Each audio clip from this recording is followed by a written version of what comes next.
I'm Jeremy, and we're here talking about the NFL playoffs, the seedings, some of who's in, who's going to be out. We'll finish it up later with a little bit of college football talk. That's this weekend. That's next weekend. We'll give my thoughts on that, and then towards the end, if we have time and technology cooperates well enough, I'll give you some live betting tips. Last week we tried to do this, had a little bit of technical difficulty, but I'll say last week went 1-3 on the betting picks. Had Chicago, or had the Browns at 3.5. They missed by a half point. You'll have that. We could have been 2-2. Went 1-3 on that. But we're going to start off this podcast and this discussion with the NFC side since Monday Night Football just wrapped up. Seattle pulls off the upset with backup quarterback Drew Lock, leading them to the Eagles losing, going down to 10-4, and losing first place in the NFC East. Now they're tied with Dallas at 10-4. Seattle improves to 7-7, but the mess at the bottom of the NFC, they're still on the outside looking in. Vikings and Rams also at 7-7. We're going to go over this starting right now. Dallas more than likely is going to be the 1 seed. We all know that. Even if they lose at the Ravens, which I don't think they will, I have the Niners winning that. And we'll cover what that means for the Ravens when we get to the AFC side.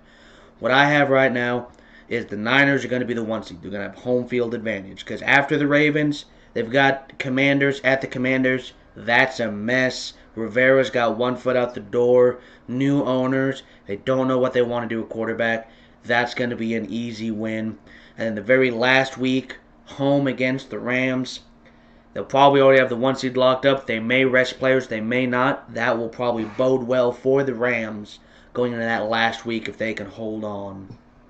Now, where things get interesting is that 2 and 3 seed. The South has got the 4 seed locked up. That's another jumbled mess. A lot of 7-7, 6-8 going around at the bottom of the playoffs on the NFC side. Dallas and Philly. Dallas's remaining schedule at Miami. The big game this week, in my opinion. 49ers and Ravens. That's going to be a really good game. A really good matchup of 2 really good teams. Potential Super Bowl rematch from the Harbaugh Bowl. But this could be a future preview of this year's Super Bowl. Those are 2 very good teams. The one with the most playoff implication, in my opinion, though, is Dallas at Miami. Dallas coming in at 10-4. Miami coming in trying to stave off the Bills. Sorry about that, folks. Got hair. It's live. It's live. You know how that goes. Miami trying to hold on to the 2 seed as well. But I think Dallas being absolutely embarrassed by Buffalo is going to come out strong. Miami has struggled against physical teams. Last week against the Jets, notwithstanding, which is known as a physical defense, I personally think Dallas is going to roll Miami. They'll try their best. They may get it close there at the end. I just think Dallas is going to come out guns blazing. They got Philadelphia at their heels. They cannot afford to drop it. They can't even afford to look ahead to the next week when they're hosting the Lions, which is also a difficult task. But they have to take care of business at the Dolphins.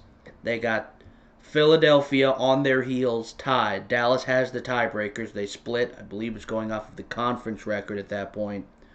But Philadelphia, they have home against the Giants, home against the Cards, and at the Giants in the very last week. There is no reason, even with their horrible back end, should they lose. If they're going to lose any game, it might be the Cardinals with Kyler Murray trying to come back and prove he needs to stay at Arizona. Something else to watch for, though. Kind of forgotten in all of this is everybody's, the 49ers are 1, Dallas and Philadelphia are fighting for 2. The Lions are 1 again. They beat the brakes off of Denver. Some questionable officiating, but you can say that every week at this point. But the Lions have at the Vikings, starting Nick Mullins, blows that lead to the Bengals. At Dallas, very tricky, and then home again to finish it out with the Vikings. If the Lions beat Dallas, there's a chance they're the 2 seed. And playing at Ford Field is going to be very difficult for any team. But I'm going to have to see how that goes. Really, the NFC is in the hands of the NFC East, Dallas and Philadelphia, and how their last three go out.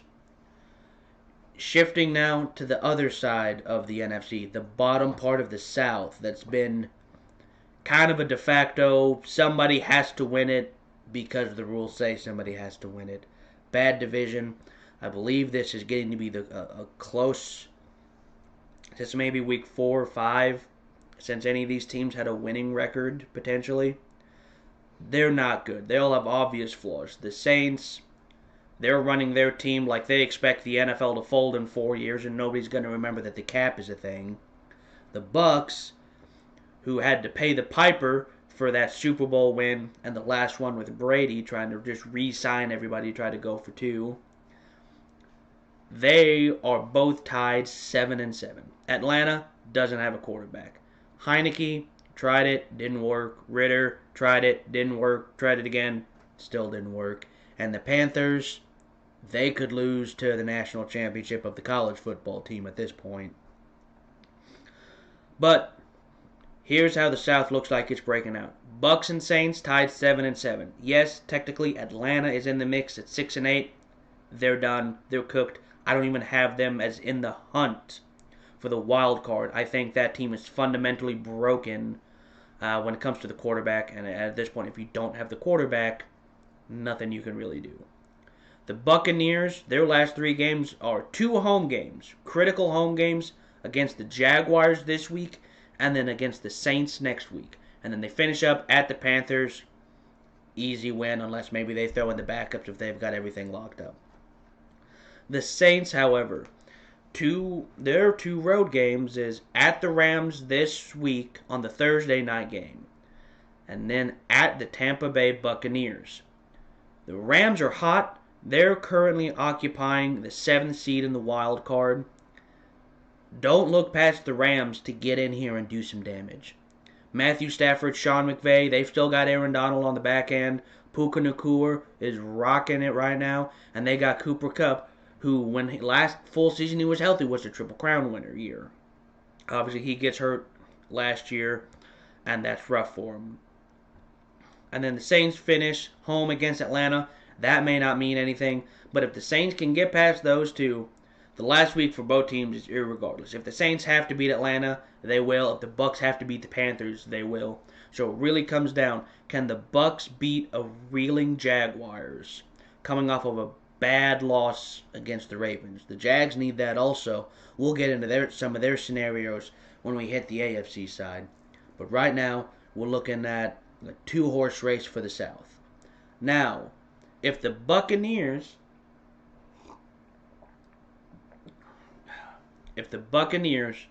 can make the playoffs, get that first home field, they will probably be hosting the 2nd place of the NFC East. Whether that's the Eagles or the Cowboys, that's besides the point. What is the point is if the Bucks get in, I think they can make the NFC Championship game. I know that might be a hot take, but we got to look at it by how everything is shaken up. Dallas, they always underplay in the playoffs. Yeah, they beat them last year, but at that point, Brady couldn't throw the ball down the field. There was nothing they could do. He wasn't mobile enough. What do the Bucks have? Mike Evans, future Hall of Fame wide receiver, over 1,000 yards again. They just got done smoking the Packers. Baker puts up almost 400 yards, first ever perfect passer rating by a visiting quarterback in the history of Lambeau Field. You've got a running back that might start being able to emerge, and you've got Todd Bowles as the head coach. He'll be able, in push coming to shove, he can make it hard on people. Now, yes, they have already lost to Philadelphia, but that game was a little bit closer than it had any right to be. And while the Bucks are 7-7, they've been in some close games. Baker, down the stretch in the back half of these games, is performing really well, and that's what you need in the playoffs. It doesn't matter how you start. We saw that last year with Jacksonville and Chargers. If they ended the game at halftime, the Chargers would have been amazing. but you got to play all 4 quarters, and that's where the Bucks and Baker in specific are playing really well in that fourth quarter. I can't take much out of the Saints, though. I know we'll talk about them in the playoffs. Going back to the Saints real quick. I know they beat the Giants, who are coming off a huge win at the Packers. The Giants aren't good. They're not good. That team is rife with turmoil. DeVito was a really neat story, and he'll get backup money somewhere. Or he may just stay with the Giants. But he gets knocked out. They got to put Tyrod Taylor in. They cruise to a 24-6 win there. I can't believe in Derek Carr. Try, and he doesn't do anything. That's the only thing he does is nothing. And the Saints, yes, they might be getting Alvin Kamara, Chris Olave, they'll be getting some of their weapons back. I just don't believe Dennis Allen is a good head coach. I don't know why they stuck with him this far. But when it comes to the South, like I said, the Bucks get in, they've got a chance to upset. Because if they can upset whoever the loser of the NFC East is at home, yes, they'll then have to go on the road. And we'll see what breaks out there. But they've got the offensive firepower to keep up with the 49ers. I know that may sound wild, because the 49ers are just steamrolling people. And the only games they've lost is when the Avengers weren't assembled for them. But all you got to have is one bad game. And if you have that one bad game in the playoffs, well, there's no bounce back for the next week. You're done. And that's something I could see happening to the 49ers. They're rolling. One kind of tricky game where they get a counter punch and it goes sideways real quick. But we're going to shift now to the third part of this discussion on the NFC today, the wild cards. We're looking at the Rams, Seattle, and on the bottom side, the Packers. The Saints, we've already talked about them, and the Bucks, they might also somehow be able to get in. I don't see it, because right now the Saints are on the outside looking in the standings, looking up at Seattle. I think whoever loses between those two in the South, they won't make the playoffs unless one of these other teams fall apart. But the Rams, home against the Saints this week, at the New York Giants, at the 49ers in the last week. If the Rams beat the Saints, obviously the Saints are probably out of it in the South, and they're also out of it in the wild card because there's too many tiebreakers going into that. Seattle, coming off a huge win. Drew Lock is a backup quarterback. Amazing last-minute drive, and a great pick on that last drive to stop the Eagles in their tracks, get them to 7-7, pole vault the Saints, stay in that 8th spot. They have at the Titans, tricky. Vrabel's a great head coach. They play for pride. Will Levis has a sprained ankle. He will more than likely not play in that game. They'll probably go back to Ryan Tannehill. I haven't looked at their backup situation, but you still got Henry. If Henry's still playing, you got DeAndre Hopkins, maybe Tannehill throwing it around trying to prove he can still start. That could be a very hard spot for Seattle at Tennessee, coming off a huge emotional win on the short week. They could potentially drop that. But if they don't drop that, they end with the Steelers and the Cardinals. The Steelers, once again, the AFC side, we may touch on them a little bit. The Steelers are broken. They're going to have to move off Mike Tomlin. That could be one foot out the door kind of a game. But if they can make it past the Titans, they just have to wait and see what happens with the Rams. Because if they can make it past the Steelers and the Titans and beat the Cards, obviously 10-7, that should be good enough. And then finally, on the bottom side is the Packers. Disappointing loss, back-to-back weeks. You should have beat the Giants. You really got blown off your own field by the Bucks. You dropped to 6-8. You were at 6-6, looking really good coming off that big win against Kansas City. But now they have a get-right game, though. They have a get-right game. Packers at the Panthers. Should be a win. Like I said, the Panthers could lose to a college football champion this year, the way they're looking in such turmoil. Bryce Young has regressed horribly, what it even feels like from college. He just is not adapting well, and it could be a coaching issue. Who knows? That thing's a tire fire. Then they go at the Vikings. They're starting Nick Mullins. If you're starting Nick Mullins, I'm not going to pick you to win a game. If you win, cool, but it's Nick Mullins. Probably nothing's going to happen there. And then you end it at home versus the Bears. That could just be playing for pride, playing for positioning. Justin Fields is trying to prove he can still be a starting quarterback. We're not going to get into it this week or maybe even next week, but maybe in a few weeks we'll start talking once it shapes up a little better. The mock draft, where people are drafting, what they should do. Should the Bears keep Justin Fields? Should the Denver keep Russell Wilson? What team should and shouldn't draft? But right now, the way things are looking, the Vikings, even though they are in the wild card, I don't believe in them. You got Nick Mullins. Yeah, you have Justin Jefferson, Kenneth Osborne, and a good young coach. But I just don't think the Vikings having to play the Packers, they'll lose that one. I haven't even written. I have schedules written down here as notes to go off. I don't even think they'll do much. They could have. Now, if they would have beaten the Bengals like they should have, I might have given them some kind of credit, but the defense, once again, letting up too many points. I think the Vikings will be out of it. They're in right now, but I don't think they will become the end of the year in a couple of weeks. So, the way you look at it, the wild card, in my opinion, will probably be Eagles or Cowboys. We got to wait. Like I said, this week, huge week for everybody this week. This is really going to determine a lot of seedings going forward and what may or may not happen. Then you have the second place of the NFC East will be the 6th seed and have to go to the winner of the NFC South, much like last year. Then after that, Seattle, and I believe the last two will be Seattle and the Rams. Like I said, I don't think the loser of the South will be able to sneak in. I think the Packers have shot themselves in the foot the past 2 weeks too much to try to hop anybody.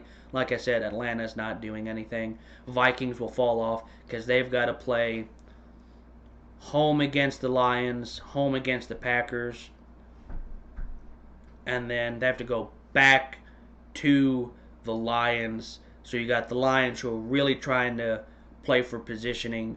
They've been embarrassed a couple of times. They come off their big win. The Lions are going to be trying to get that 2 seed, make as many games to come through Ford Field as possible. Yeah, I don't see any way the Vikings can sneak into this playoff picture, barring another quarterback injury. There's been a lot of those. That's why Nick Mullins is starting, obviously, because Cousins gets put on IR. So the way I see this whole thing shaking out, 49ers get the 1 seed, they get the bye. Playoffs go through San Francisco. Dallas has the opportunity, in my opinion, to run this table and get the 2 seed, keep Philadelphia at bay, make everything come through Jerry World, and they need that. I don't think Dallas can go on the road and beat hardly anybody. For whatever reason, they are not able to do anything really on the road. The only 2 teams they beat on the road were a couple of tomato cans. They played like the Panthers and the Giants, and that was the time they just beat them 40-0. Anytime the Giants did anything, Dallas just said no. You don't get to do that. So Dallas on the road against potentially real competition, it has not gone their way this year. They've even started admitting that in the press conferences. It's not working. So really, if Dallas has to run this table, the Lions bringing up the 3rd seed right now. If what I think happens and Dallas can run the table, obviously the Lions will go 2-1 down the stretch. They'll secure the 3rd seed. Bucks, in my opinion, get the 4 seed, leaving Eagles, Rams, Seattle somewhere in the bottom. And that'll be it for the NFC side of things. We're going to shift and look over to the AFC side. Let me get my other notes over here. The AFC standings are as follows. The Ravens in first place at 11-3. The Dolphins in second place at 10-4. The Chiefs 9-5. The Jacksonville Jaguars 8-6. Your wild card situation: the Browns at 9-5. The Bengals 8-6. The Colts at 8-6. And the only other two teams in the hunt, in my opinion, are the 8-6 Texans and the 8-6 Bills. I understand the Steelers are 7-7, along with the Denver Broncos 7-7. I think it's too little, too late. They had to win their previous weeks to stay in this hunt. I don't think because I don't see Denver being able to get hot enough to get in. And like I said, the Steelers are starting Mason Rudolph on Christmas. Cute, but cute doesn't win you a football game. Alright, we're going to look at the number 1 seed and how this is shaken out. Ravens come off of a huge blowout win, 23-7, over the Jaguars, who really, they probably shouldn't have played Trevor Lawrence. He just had that ankle sprain himself. Tries to play through it. Looked off most of the night. They just couldn't really get a whole lot going. Only put 7 points up on the board. Ravens cruised to another win. Like I said when we were talking about the NFC, Baltimore right now against the 49ers, that's going to be a great game. They're at the 49ers. You know, Lamar has dominated the NFC. I believe he's 13-1 all-time versus the NFC. But if there's going to be an NFC team that's going to handle him fairly well, it's going to be the Niners with just everybody. Offensively, I think they'll be able to take advantage of a Ravens defense. They'll be able to, San Francisco will be able to run on them. I don't see them stopping Christian McCaffrey, George Kittle, Deebo Samuel. And then on the back end, they should be able to keep Lamar as a pocket passer. And that should be a way for them to win. Because I do believe the 49ers, like I said earlier, will defeat the Ravens this week. It'll probably be a good game, don't get me wrong, but I do think 49ers come out on top. And that'll bump the Ravens down to 11-4. Then they're home against the Miami Dolphins. That next week, that if the Ravens lose this week, that could be a very, very big game. The Miami Dolphins at the Ravens. That could be huge. And then they finish with the Steelers. They will more than likely beat them if they have to play for seeding. If they don't have to play for seeding and it's backups, who knows? And then we shift to the Dolphins at 10-4, 1 game behind the Ravens. They play Dallas, and then they have to go, obviously, at the Ravens, home against the Bills. 3 really, really hard games, back to back to back.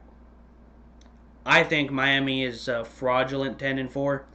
I really don't think they're all that. I mean, yes, they just got done shutting out the Jets. A good defense, 30-0, but without Tyreek Hill. But I don't know. I've watched the games. I'm not a believer in them. It feels like anytime you can put hands on them, get them a little bit rough, get them physical, get them a little dirty, they can't do anything. They blew that game against the Titans. Really, really poor.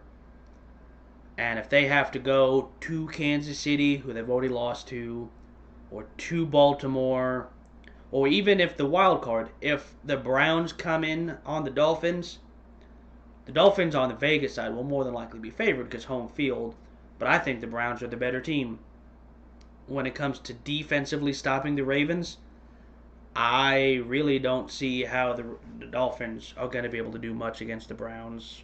If that's how it would be to shake out. But that's looking way far down the line. But like I said, right now, Baltimore, I think Baltimore would beat the Dolphins at home. Yeah, it would be it. Yeah, the Ravens would beat Baltimore at home, and then the Dolphins will have to finish up home against the Bills, which if the Bills can keep winning, that will be for the AFC East title. So the Dolphins have really rough stretch. They could be limping into the playoffs, losing potentially 2 of 3 or on a 3-game skid. They'll obviously, I do not think mathematically they have clinched a playoff spot, but they have basically made the playoffs. I don't see them dropping all three and dropping all the way out of the playoffs. I don't see that happening. I don't see the wild card teams below them all completely running the table to knock the Dolphins out. But I do think the Dolphins could also potentially fall all the way down to the 3 seed as the Chiefs picked up another win against the New England Patriots in more or less convincing fashion. Sorry about that. Chiefs advanced to 9-5. Their remaining schedule: home against the Raiders, home against the Bengals, at the Chargers, which is basically a third home game but with the sun setting at a different time. I think the Chiefs win out, and they're going to go into the playoffs 12-5, feeling like they've corrected everything.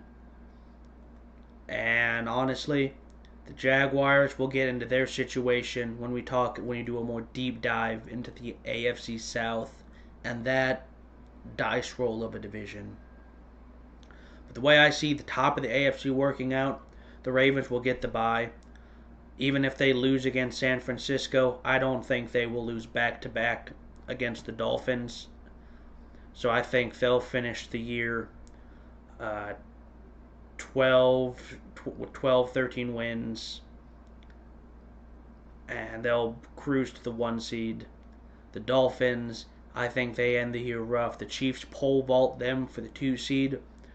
Won't be directly going through Arrowhead, but we know how the Ravens are in playoffs. The last time they got the bye, if I recall, they got beat pretty bad in the playoffs. Lamar's not a good playoff quarterback as of right now. He has the chance to change it. If there is a year that they can get over the hump, it's got to be this year.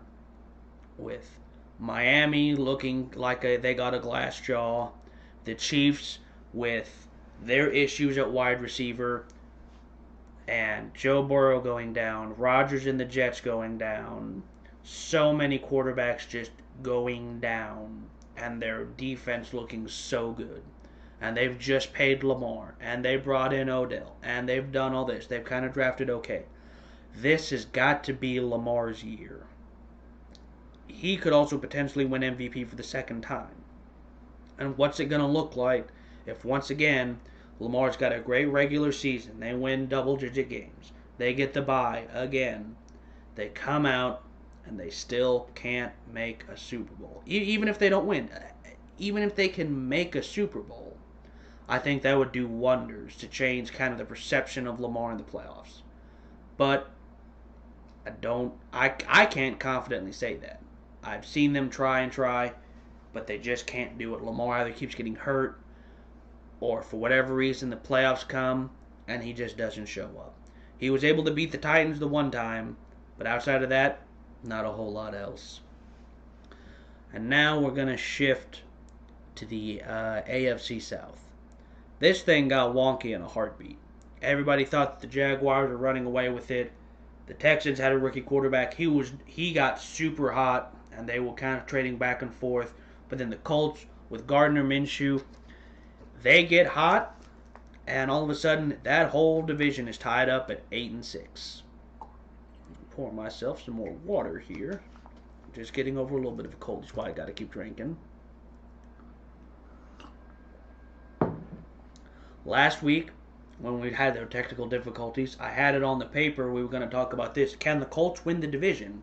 Because they were a game back, and they had to play the Steelers, which I thought they were going to win, and they do. Could the Colts win the division?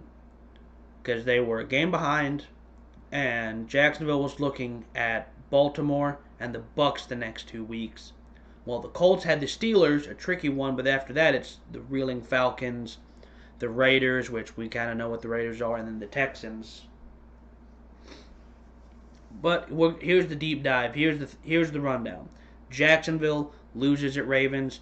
They drop to 8-6. Colts winning against the Steelers. Also 8-6. The Texans pulling out a nail biter against Tennessee. They advance to 8-6. All 3 teams tied at 8-6. The way it's shaking out right now, Jaguars leads the division with that 8-6 due to tiebreakers.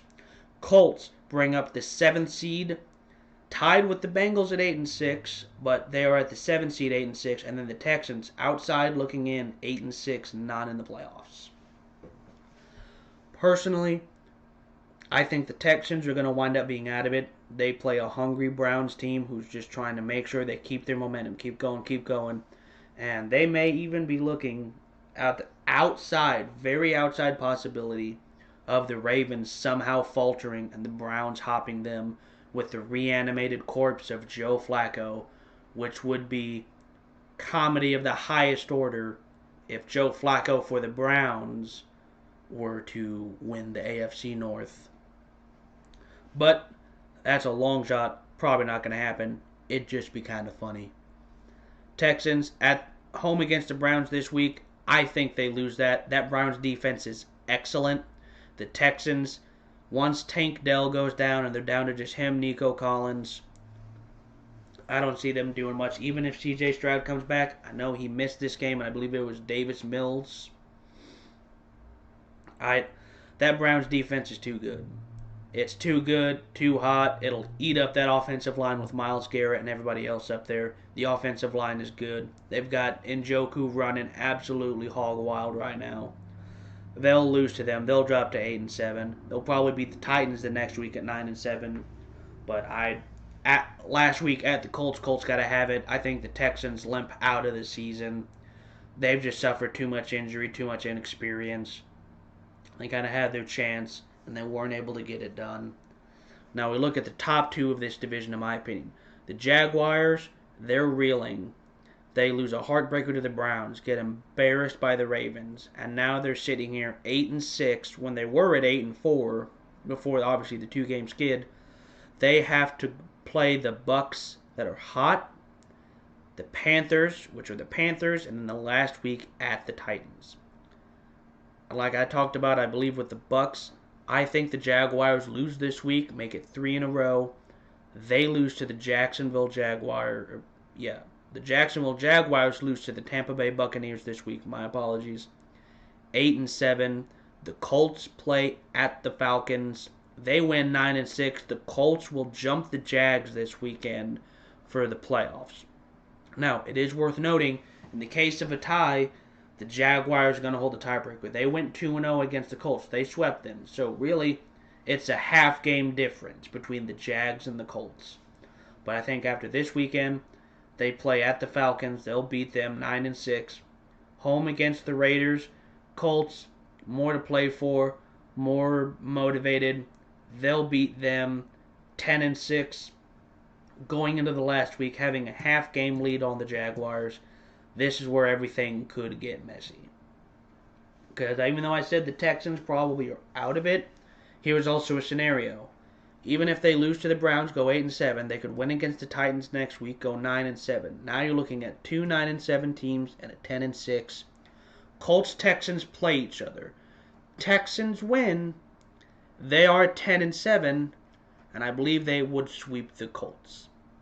They have the tiebreaker there. Jacksonville goes in 9-7. The Titans beat them. Obviously, they're 9-8, and they're out. If the Titans could play massive spoiler, and you never really, in my opinion, I don't like betting against Mike Vrabel if all I've got is what's left of a team. He's too good of a coach for that.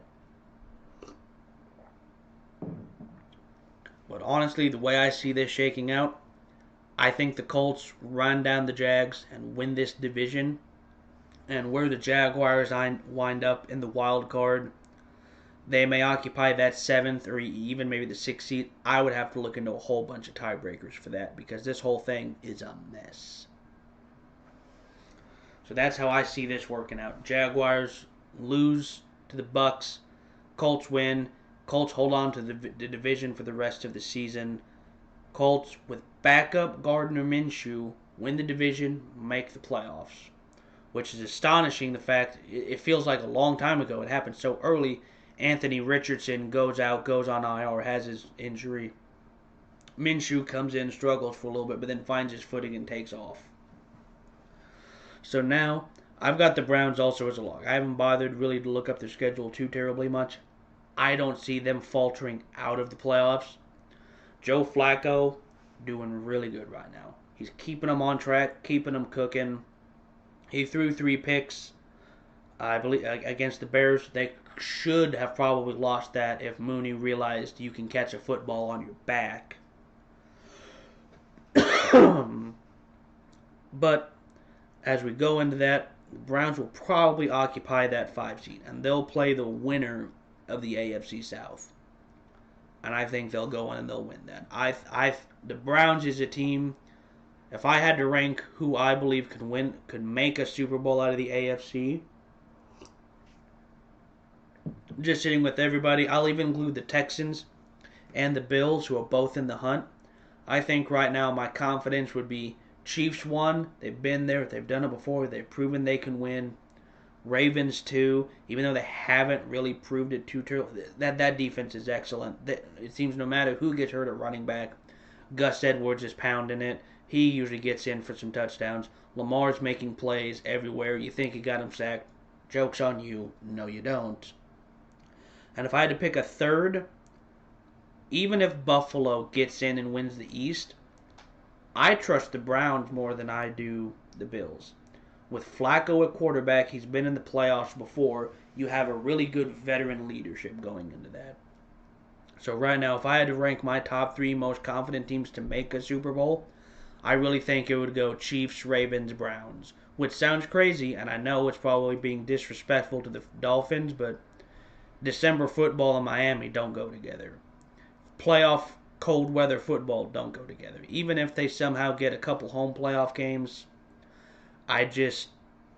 they've shown a good defensive team will stop them, will stunt them, and most of the other teams in the playoffs have enough offensive firepower to score if they slow them down. The Chiefs have already beaten them. The Ravens will probably already have beaten them, and I trust that the Browns could go into Miami and beat them if they had to.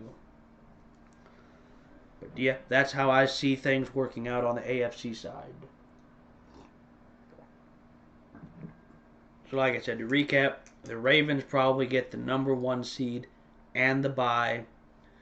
Chiefs will jump the Dolphins for the 2 seed. The Dolphins will fall down to the 3 seed.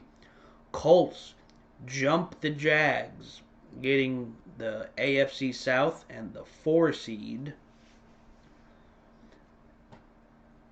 And then we will sit there and have to work out the wild card. Because at this point, you get into a whole bunch of tiebreakers. You got to look at a lot of conference records. The Bills, they may sneak a wild card if maybe both of the other AFC South teams fall out. They could be a team that could hop into it. The Bengals with Jake Browning, it's a really nice story. And they may take the 7th seed by default. But I don't think you can. I just don't see much there with the Bengals. They're nice. They got enough. I think they have messed their season up all sorts of ways from the get-go by not benching Burrow to start the season so he could get healthy. If they have Burrow in this position, who knows what's going to happen without him? And they've got Browning in there. I think they're going to start getting more and more tape on him, defense as well. And I think the Bengals are going to start to get shut down towards the end of the year. And if they make the playoffs, I think they're a really good candidate to go one and done. And then, like I said, the Texans, the Bills.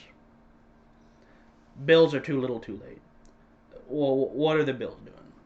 The Bills are just not.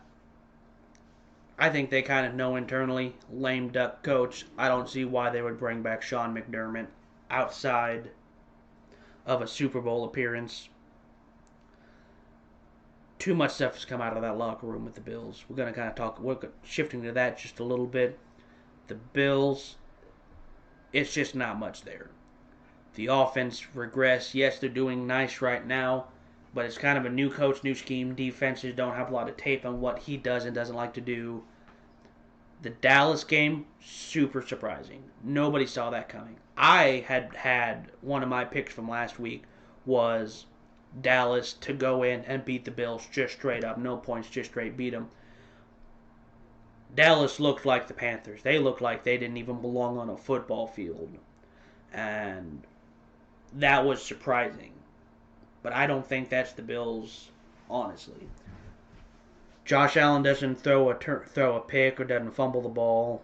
he didn't really do much in that game. He got him going early, but then he just was able to hand it off to James Cook for most of the rest of the game.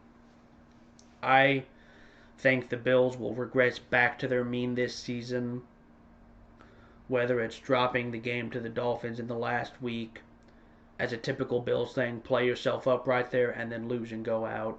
And they're just too inconsistent. I think they got to go get a new head coach next year and kind of reboot this offense as well as the defense. Yes, they're hurt, but at the same time, Sean McDermott's a defensive coach. Sometimes you just got to figure this out. So that's kind of where we sit, AFC and NFC side. And now we're going to shift a little bit to the college football playoffs.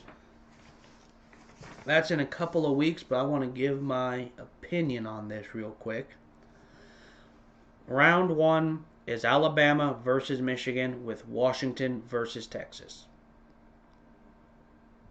Right now, the way I see this working out, Washington was a really nice story. They did really good this year. They won it. Texas goes in and beats them. I would love nothing more than a Michigan-Washington national championship. It's going to be Alabama and Texas for the national championship. Nick Saban, John Harbaugh in the playoffs in bowls. It does not have a stellar record. I think Alabama goes in. They've been there. Michigan may come out tight. All the extra stuff going around is Harbaugh going to leave? Is he going to stay? All this other stuff. And then all of a sudden having to play Alabama, not being able to play the Seminoles, Florida State. I trust Nick Saban more than I do Jim Harbaugh in that situation, and I think Alabama beats Michigan. I think Texas beats Washington, and we have an Alabama-Texas national championship. And from there, not too terribly sure who wins that one. That one could be a toss-up. I believe they played earlier in the season, but it's just, it'll be the last year of one of these things because we're going to go to a 12-team playoff next year for college football. But I think this is the last thing people wanted to see is Alabama in another national championship. It would be refreshing, and I think it would be great for Michigan, Washington, but I just don't see it. I personally think, in my opinion, Florida State should have gotten in over Alabama. I think it was ridiculous they put Alabama in, even though they won the SEC championship. The SEC is not as dominant as they were in previous years. They weren't good out of conference, not as good as they had been. Well, the committee basically said, it doesn't matter if you win all your games. It doesn't matter. I just think it was very poor for them to put in Alabama over Florida State. But those were kind of my quick thoughts about the college football playoffs. And I'm going to look up and we're going to decide about 4 games. There were 4 games I like to choose and bet and give you the sides on. Last week, I had Dallas plus 2.5 against the Bills. Obviously, that loses. They get blown all the way out. I had the Ravens minus 3 against the Jaguars. That works. But like I said, talked about it. The Browns minus 3.5 against the Bears. They win by 3, don't cover. The hook catches us. And I did have the Giants at least covering against the Saints. I didn't think the Saints would be able to do a whole lot, but then they wind up being able to win 24-6. That doesn't hit. So we go 1-3. But we're going to look into this week, and we're going to give you some picks from this week. This week, obviously, take the Buffalo Bills to cover. Yes, it's 10.5 points. Take the Bills to cover, folks. The Chargers are just a sleepwalking nightmare. I don't see them being able to do much of anything. They're just waiting for the season to be over to try to figure out who they can buy on the cheap to coach next year, because they're just a cheap organization. Detroit, another favorite. Take Detroit minus 3. Yes, they're going at Minnesota, but it's indoors. Goff plays great indoors. The Vikings, that defense with Amon-Ra St. Brown coming at them, I don't see Minnesota doing very well. I just see Mullins kind of turning back into the pumpkin like he did at the end of the Bengals game, and I could see Detroit easily winning by 10. I would also take Cleveland plus 2.5. There's our third pick so far. Cleveland plus 2.5. I just don't see.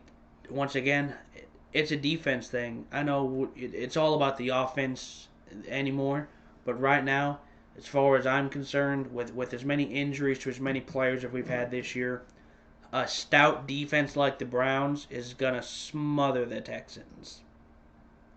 And Flacco's been cooking. He threw some of them picks last week, but I I don't know. We get the hook, so even if they win by a field goal, we'll cover. Unlike last week where they get the field goal and we lose by the hook, we get the hook. If you can get it at 2.5, take it.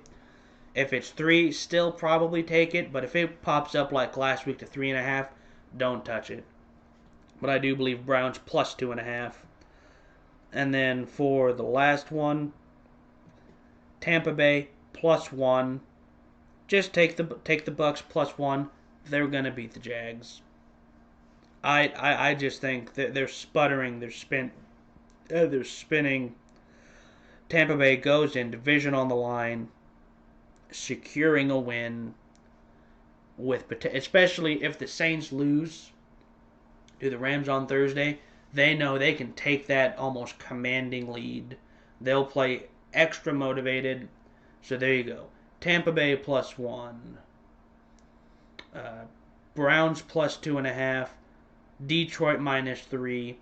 Buffalo minus 10.5. I don't think the Chargers will, like I said, will belong on that same field. So, all right. That is going to wrap up our first episode. It was a little bit short, but it's our first episode. Trying to kind of get things going, keep everything kind of moving.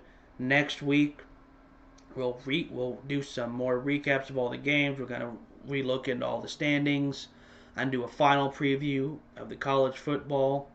Next week, it'll be after Christmas time. You'll be able to open all your presents, maybe put us on.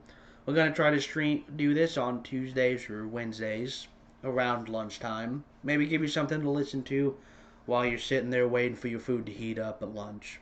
That'll work. But like I said, next week we're going to do some more previewing, see how the playoffs shake out, see if I'm right, see if I'm wrong, probably a little bit of both.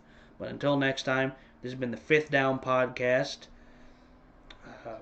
And if you would, subscribe to the channel, give us a like, comment what you like, maybe give us some of your own gambling advice, tell us where we're wrong, see if you agree, and then share it around, share it to people you like, share it to people you don't like. Just share it around, help us grow.